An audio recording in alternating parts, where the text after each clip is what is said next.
What's up? I'm Mud. And I am Ray. We're back and we're black.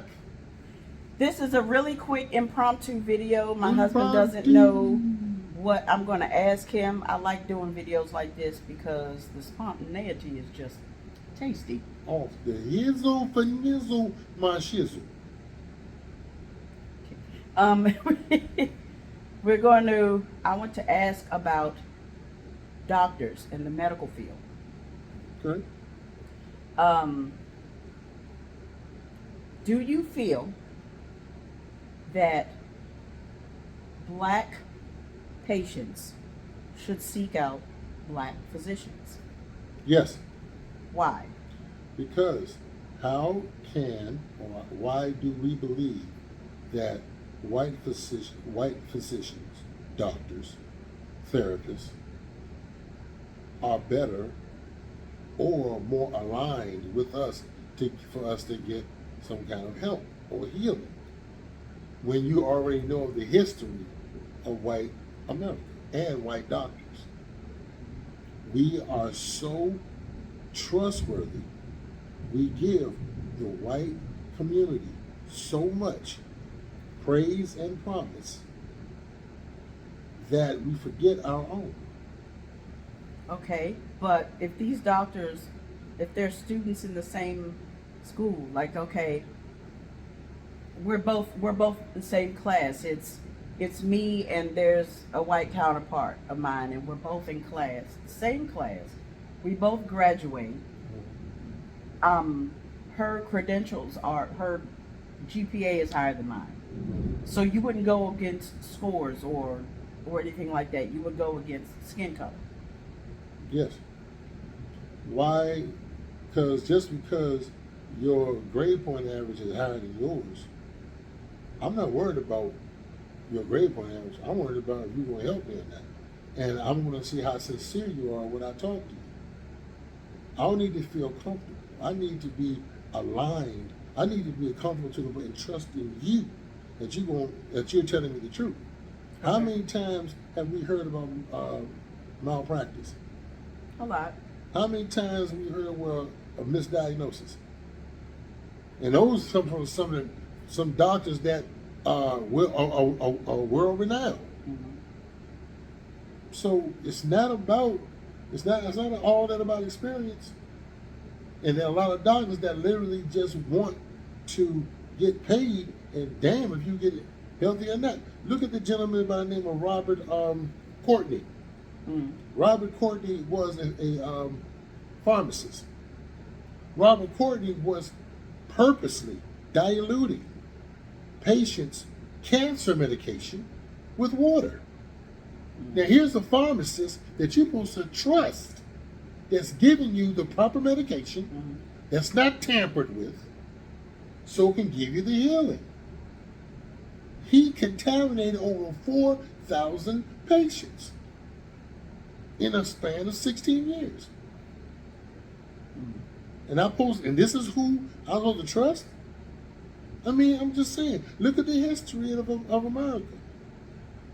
They wouldn't even help us, especially during Jim Crow. I mean, I didn't even know why that's even a question.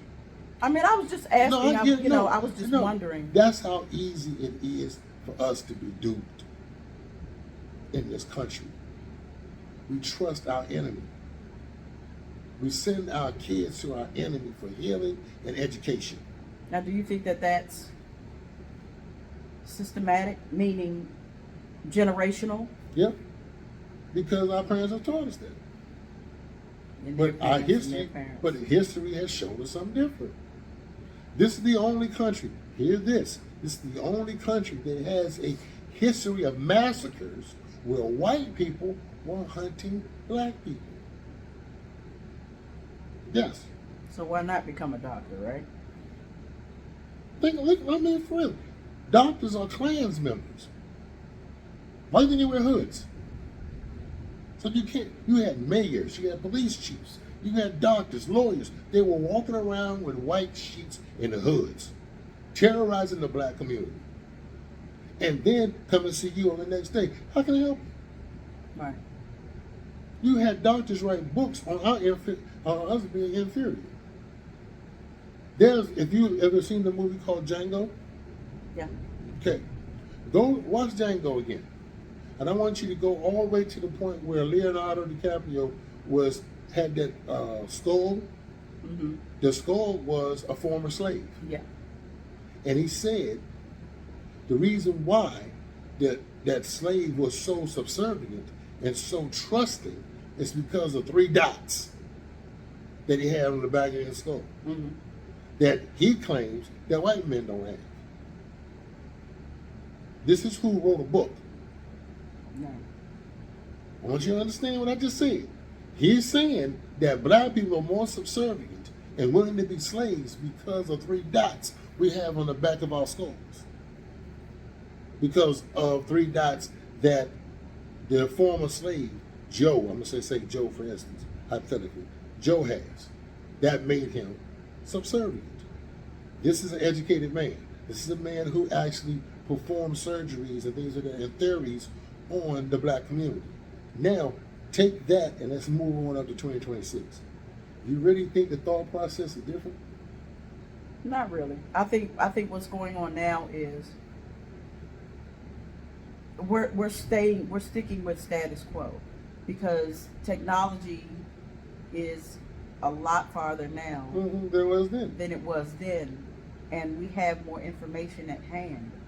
Okay. And instead of it's like we only study certain things. Yeah, and throw it up. You don't want to talk about Medgar Evers boys, do you? HBO Right. special, Right.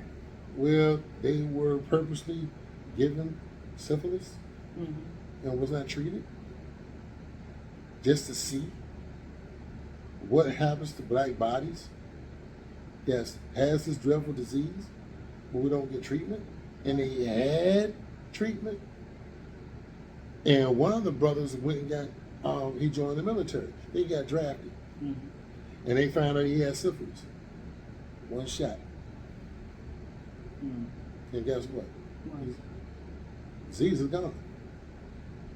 He came back with that knowledge and was like, why are you not doing that to the rest of us? And of course, it was a black woman, Miss Evers, who was purposely lying to these men, making them believe that the government has their well-being at heart.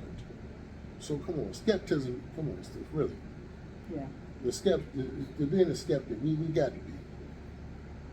Okay. That was the question I had. That was it. Yeah. I wanted to get you to expound on that. And I want to ask White America.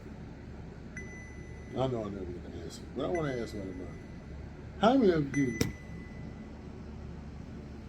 Hold on now. literally? How many of you literally will go seek medical help from a black doctor?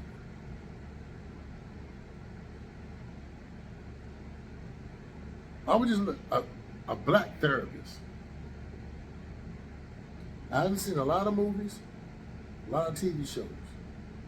One thing I ain't never seen on my movies or the TV shows is a white man or a white woman That a black seeking doctor. help from a black doctor. Mm-hmm. But I've seen black folks go to white doctors. How come they don't come to us? Put that in the comments.